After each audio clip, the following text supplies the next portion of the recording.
Hello, ഞമ്മൾ പ്രസീനിൽ നിന്നാണ്. ഞങ്ങൾ പന്നിയിറച്ചി കഴിക്കാത്ത, മദ്യപാനം ചെയ്യാത്ത ക്രിസ്ത്യാനികളാണ്. സ്രഷ്ടാവിന്റെ നിയമങ്ങൾ അനുസരിച്ച് ജീവിക്കാൻ ശ്രമിക്കുന്നു. ദൈവം ഒരേയൊരാളാണ്, അവനോടാണ് ബഹുമാനവും മഹത്വവും.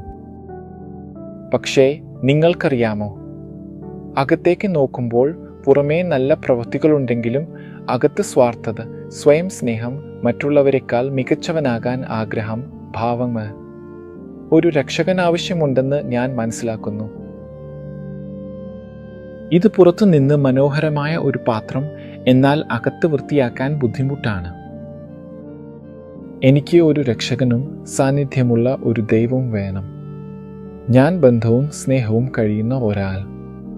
നിങ്ങൾക്കും പലപ്പോഴും ഇങ്ങനെ തോന്നുന്നുണ്ടോ? ഭയപ്പെടേണ്ട, ദൈവം ലോകത്തെ അത്രമേൽ സ്നേഹിച്ചു, തൻ്റെ ഏകമകനെ ലോകത്തിനുള്ള കരുണയായി തന്നു. പക്ഷേ ജൈവിക അർത്ഥത്തിൽ അല്ല ദൈവത്തിന് ഭാര്യയില്ല. ദൈവം തൻ്റെ ഏകമകനായ യേശുവിനെ നൽകി, അവനിൽ വിശ്വസിക്കുന്ന ഏവരും നശിക്കാതെ നിത്യജീവൻ പ്രാപിക്കട്ടെ എന്നാശംസിക്കുന്നു. നിരവധി ചടങ്ങുകളും പ്രാർത്ഥനകളും ആവർത്തനങ്ങളും കൊണ്ട് തളർന്നിരിക്കുന്ന നിങ്ങൾ, ഈ ആശ്വാസവും ഈ രക്ഷകനും സ്വീകരിക്കുക. തളർന്നിരിക്കുന്ന നിങ്ങൾ,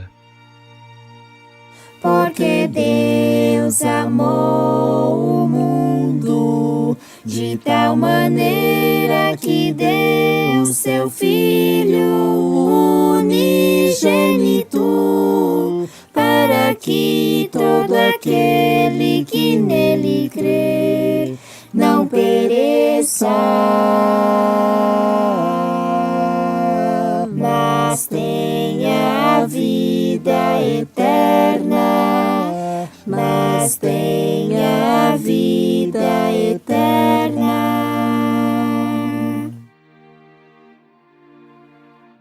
യേശു ആണ് മാർഗം. ദൈവത്തെ ഭയപ്പെടുക, അവൻ്റെ മഹത്വം കൊടുക്കുക, കാരണം അവൻ്റെ ന്യായവിധിയുടെ സമയം വന്നിരിക്കുന്നു. ഒരു ദൈവം മാത്രമേയുള്ളൂ, സൃഷ്ടാവായ ദൈവം, വചനം. ഇന്ത്യയിൽ ആദിയിൽ ലിറ്ററലി വചനം ഉണ്ടായിരുന്നു. വചനം ദൈവത്തോടൊപ്പം ഇന്ത്യയിൽ ഉണ്ടായിരുന്നു. വചനം ദൈവം ആയിരുന്നു. ആദിയിൽ അവൻ ദൈവത്തോടൊപ്പം തന്നെ ഉണ്ടായിരുന്നു. എല്ലാം അവൻ മുഖാന്തരം സൃഷ്ടിക്കപ്പെട്ടു. അവനെ കൂടാതെ ഒന്നും സൃഷ്ടിക്കപ്പെട്ടിട്ടില്ല. ഈ ദൈവത്തെ ഭയപ്പെടുക, അവന് മഹത്വം കൊടുക്കുക. അവൻ്റെ ന്യായവിധിയുടെ സമയം എത്തിയിരിക്കുന്നു. മരണിച്ചവരിൽ നിന്ന് ആരംഭിച്ചു, പിന്നീട് ജീവനുള്ളവരിലേക്ക് കടന്നു. ദൈവത്തിൻ്റെ വാക്ക് പറയുന്നു, ജീവനുള്ളവർ മരിക്കുമെന്ന് അറിയുന്നു, മരിച്ചവർക്ക് ഒന്നും അറിയില്ല. മരണത്തിൽ അറിവില്ല. എക്ലീസിയാസ്റ്റസ് 9.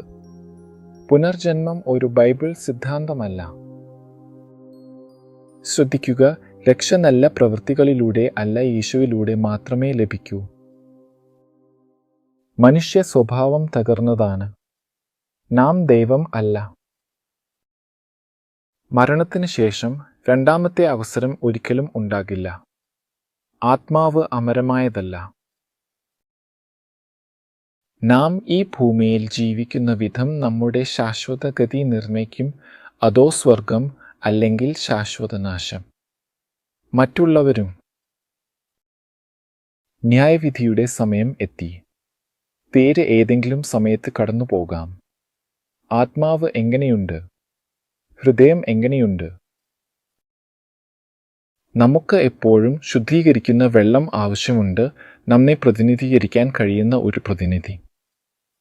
ഈ പ്രതിസ്ഥാപകൻ ഉണ്ടാകുന്നത് എത്ര സന്തോഷകരമാണ്. അബ്രഹാം തൻ്റെ മകനെ ബലി കഴിക്കാൻ വിളിക്കപ്പെട്ടപ്പോൾ മകൻ്റെ സ്ഥാനത്ത് ഒരു ആട്ടിൻകുട്ടി പ്രത്യക്ഷപ്പെട്ടത് നിങ്ങൾക്ക് ഓർമ്മയുണ്ടോ? അവൻ പകരക്കാരനായി അബ്രഹാമിൻ്റെ മകൻ മരിക്കേണ്ടി വന്നില്ല. എത്ര മനോഹരം! നിന്റെ ആത്മാവ് ജീവൻ അപകടത്തിലായിരിക്കുന്നു. നാളെ ജീവനോടെയോ മരിച്ചിരിക്കുമോ എന്നത് അറിയില്ല.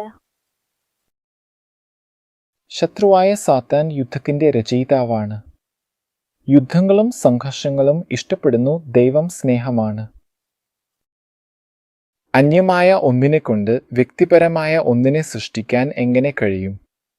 ബുദ്ധിയില്ലാത്ത ഒന്നിനെ കൊണ്ട് ബുദ്ധിയുള്ള ഒന്നിനെ സൃഷ്ടിക്കാൻ എങ്ങനെ കഴിയും? ദൈവം ഒരു വ്യക്തിപരമായ, ബുദ്ധിമാനായ, സ്നേഹപൂർണമായ, പൂർണ്ണമായ സത്തയാണ്. അവൻ നമ്മെ തൻ്റെ വചനം, ബൈബിൾ, പഴയ നിയമവും പുതിയ നിയമവും നൽകി. ദൈവം പിതാവ്, പുത്രൻ, പരിശുദ്ധാത്മാവ് ഒരേ ദൈവം. മറിയം അല്ല, മറിയം ഭൂമിയിൽ വിശ്രമിക്കുന്നു. അവളെ ആരാധിക്കരുത്, അവൾ സ്വർഗത്തിൽ ഇല്ല. അവൾ ഒരു നല്ല സ്ത്രീയായിരുന്നു, പക്ഷേ അവൾ മരിച്ചിരിക്കുന്നു. അവൾ ഉറങ്ങുകയാണ്. അത് യുക്തിസഹമാണ്. അവൻ പാലിക്കാൻ പ്രയാസമുള്ള കാര്യങ്ങൾ ആവശ്യപ്പെടുന്നില്ല, പ്രത്യേകമാണ്. ഈ പ്രമാണങ്ങൾ ലംഘിക്കുന്നത്, നിയമം ലംഘിക്കുന്നത് പാപമാണ്.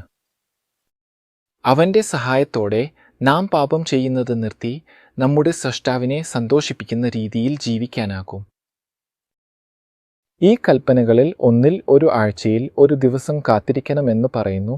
കാരണം ദൈവം ലോകം സൃഷ്ടിച്ചപ്പോൾ 6 ദിവസങ്ങളിൽ ലോകം സൃഷ്ടിക്കുകയും 7-ാം ദിവസം വിശ്രമിക്കുകയും ചെയ്തു. അതിനാൽ ഇന്നുവരെ ആഴ്ചയിലെ ദിവസങ്ങളുടെ പേരുകൾ അത് പ്രതിഫലിപ്പിക്കുന്നു. ബുധനാഴ്ച, വ്യാഴാഴ്ച, വെള്ളിയാഴ്ച, 7-ാം ദിവസം, ശനിയാഴ്ച, അന്നേ ദിവസം ദൈവം വിശ്രമിച്ചു. ദൈവം ക്ഷീണിക്കുന്നില്ല പറയാനുള്ള രീതിയാണ്. ഉദാഹരണം നൽകിയതാണ്. എന്റെ അച്ഛൻ ഒരു സേവനം ആവശ്യപ്പെടുമ്പോൾ ഉദാഹരണം നൽകാൻ സ്വയം ചെയ്യുന്നു. അതുകൊണ്ട് ഒരു ആഴ്ചയിൽ ഒരു ദിവസം നാം വിശ്രമിക്കുന്നു, കാരണം ദൈവം സൃഷ്ടിക്കുമ്പോൾ അങ്ങനെ ആജ്ഞാപിച്ചിരുന്നു. അവൻ നമ്മെ ഒരു മാതൃകയായി നൽകി, യഹൂദന്മാർക്ക് മാത്രമല്ല മുഴുവൻ മനുഷ്യ കുടുംബത്തിനും. എന്നാൽ വീണ്ടും ഒരു ദിവസം പുറം കാഴ്ചയിൽ മാത്രം ആചരിക്കുന്നത് മതിയാകില്ല. എൻ്റെ ഹൃദയത്തിൽ ദുഷ്ടചിന്തകൾ ഉണ്ടെങ്കിൽ, ഹൃദയത്തിൽ ശാന്തിയില്ലെങ്കിൽ എന്നെ ശുദ്ധീകരിക്കാൻ വെള്ളം, ജലസ്രോതസ് ആവശ്യമുണ്ട്. അവൻ എൻ്റെ പാപങ്ങളെ ശുദ്ധീകരിക്കുന്ന ശുദ്ധവും നിർമ്മലവുമായ ഉറവാണ്. അതുകൊണ്ട് നിങ്ങൾ വിശ്വസിക്കുമ്പോൾ, അവനിൽ വിശ്വസിക്കുന്ന എല്ലാവരും നിങ്ങൾ വിശ്വസിക്കുമ്പോൾ അതിൻ്റെ ചിഹ്നമായി, അടയാളമായി നിങ്ങൾ വെള്ളത്തിൽ മുക്കി ബാപ്തിസ്മം സ്വീകരിക്കാം. നിങ്ങളുടെ മുഴുവൻ ശരീരവും വെള്ളത്തിൽ പ്രവേശിച്ച് പിന്നെ ഉയർത്തപ്പെടും. ചില ക്രിസ്ത്യാനികൾ വെറും കുറച്ച് വെള്ളം തലയിൽ ഒഴിക്കാറുണ്ട്, പക്ഷേ ബൈബിൾ നമ്മോട് വെള്ളത്തിനടിയിൽ മുഴുകണമെന്ന് പറയുന്നു. അപ്പോൾ നിങ്ങൾ ഭയങ്ങളിൽ, ആശങ്കയിൽ, ഞാൻ രക്ഷിക്കപ്പെട്ടോ അല്ലയോ സംശയത്തിൽ നിന്നും മോചിതരാകും. നിനക്ക് രക്ഷയുടെ ഉറപ്പുണ്ടാകും. ജീവിതം പുതിയ നിറം തീർച്ചയായും കൈവരിക്കും. യേശു പറഞ്ഞു, ഞാൻ വഴിയും സത്യവും ജീവിതവും ആകുന്നു. എന്നിലൂടെ അല്ലാതെ ആരും പിതാവിൻ്റെ അടുക്കൽ വരികയില്ല. അവൻ രക്ഷയിലേക്ക് നയിക്കുന്ന മാർഗമാണ്. യേശു പ്രവാചകനേക്കാൾ കൂടുതലാണ്, ദൈവത്തിൻ്റെ പുത്രനാണ്. കന്യകയിൽ നിന്ന് ജനിച്ചു. ഇത് ഒരു രഹസ്യമാണ്. ദൈവത്തിൻ്റെ പറയുന്നു, വിശ്വസിക്കുന്നു. അവൻ കന്യകയിൽ നിന്ന് ജനിച്ചു, ഒരു ജീവിതം നയിച്ചു. ഒരു പാടില്ലാത്ത, മങ്ങിയില്ലാത്ത ആടിനെ ബലി കഴിപ്പിച്ചു. അതിനാൽ അവൻ മരിച്ചു, സ്വർഗത്തിലേക്ക് ഉയർത്തപ്പെട്ടു. ഇപ്പോൾ അവൻ സ്വർഗത്തിൽ ഉണ്ട്. അവൻ വേഗത്തിൽ, ശക്തിയോടും മഹത്വത്തോടും കൂടെ ആകാശത്തിലെ മേഘങ്ങളിൽ മടങ്ങിവരും. എല്ലാ കണ്ണുകളും അവനെ കാണും. നിങ്ങൾ ഹൃദയപൂർവ്വം പ്രാർത്ഥിക്കുമ്പോൾ ദൈവം നിങ്ങളുടെ പ്രാർത്ഥനകൾ കേൾക്കും. അതിനാൽ ദൈവത്തോട്, പരമാധികാരിയായ സൃഷ്ടാവിനോട് ചോദിക്കുക. ഒടുവിൽ നിനക്കൊരു മകൻ ഉണ്ടോ? അവർ പറയുന്ന ഈ ബൈബിൾ, ഈ കണക്കാക്കുന്ന ബൈബിൾ അങ്ങനെ തന്നെയാണോ? പ്രഭുവെ കാണിക്കൂ. യേശുവിനെ ആരാണെന്ന് കാണാൻ ഒരു സ്വപ്നം തരാമോ? ഞാൻ അറിയാൻ ആഗ്രഹിക്കുന്നു. യേശു ദൈവത്തിൻ്റെ മകനും രക്ഷകനുമാണെന്ന് പറയുന്ന ഈ സ്വപ്നം ലഭിക്കുമ്പോൾ അത് നിരസിക്കരുത്. നിനക്കൊത്ത് പ്രാർത്ഥിക്കാൻ ഞാൻ നിന്നെ ക്ഷണിക്കുന്നു. നമുക്ക് മുട്ടുകുത്താം. ഞാൻ പ്രാർത്ഥിച്ച ശേഷം നീ ഈ വാചകങ്ങൾ ആവർത്തിക്കാം. ഞാൻ ഇടവിട്ടു പ്രാർത്ഥിക്കും.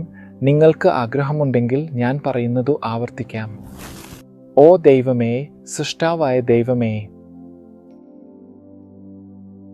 ഞങ്ങൾ ചെയ്ത എല്ലാ പിഴവുകൾക്കും പാപങ്ങൾക്കും ഞങ്ങൾ ക്ഷമ ചോദിക്കാൻ ആഗ്രഹിക്കുന്നു.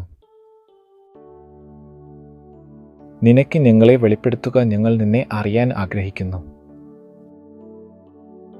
നിനക്കൊരു മകൻ ഉണ്ടോ? സത്യത്തെ അറിയാൻ ആഗ്രഹിക്കുന്നു, വെളിപ്പെടുത്തുക, ഞങ്ങളെ ആലിംഗനം ചെയ്യുക. സത്യത്തെ ഞങ്ങൾക്ക് കാണിച്ചു തരണമേ, യേശുവിൻ്റെ നാമത്തിൽ ആമേൻ. Amém.